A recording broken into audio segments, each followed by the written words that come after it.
అది ఎట్లా అంటే పోరాడే తత్వం, అంటే మామూలుగా అభిమానించేది కాదు ప్రతి అలా.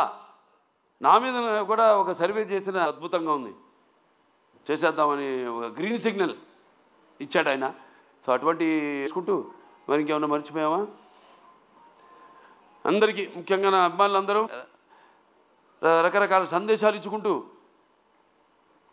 చేస్తూ ఇలా ఈ 3 సినిమాలు ఎంతో నా జీవితంలో ఇంతకుముందు ఎన్నో ఇచ్చారు, 3 వరుసగా ఇవ్వడం నుంచి నా రెండో ఇన్నింగ్స్ అని. జనరల్గా అందరూ రెండో ఇన్నింగ్స్ అంటే కొంచెం స్టార్డం తగ్గినప్పుడు మళ్ళీ ఒక రెండో ఇన్నింగ్స్ అంట. నాకు అది కాదు, చూపిస్తా ఇంకా ముందు అఖండ తర్వాత ఏంటో నా యొక్క ప్రస్థానం ఇంకా ఈ చలనచిత్ర పరిశ్రమలోని అదంతా.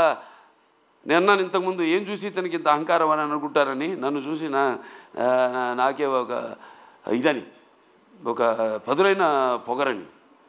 చాలా సంతోషం, ఎందుకంటే నాన్నగారే నాకు ఇన్స్పిరేషన్. అలాగే ప్రేక్షక దేవుళ్ళు వాళ్ళు ఇస్తున్న ప్రోత్సాహం. ఒక సినిమా పూర్తి చేసుకుని ఆ సినిమా ఎలా ఆడుతుందా అని నిద్రాహారాలు మానేసి దానికోసం ఎదురు చూస్తున్నప్పుడు ఆ సినిమా విజయవంతం చేసి మా వెన్ను తట్టి ఇలాంటి సినిమాలు ఇంకా ఇవ్వండి అని మనల్ని ప్రోత్సహిస్తున్న ఈ ప్రేక్షక దేవుళ్లకు నేను ఎంతో రుణపడి ఉన్నాను.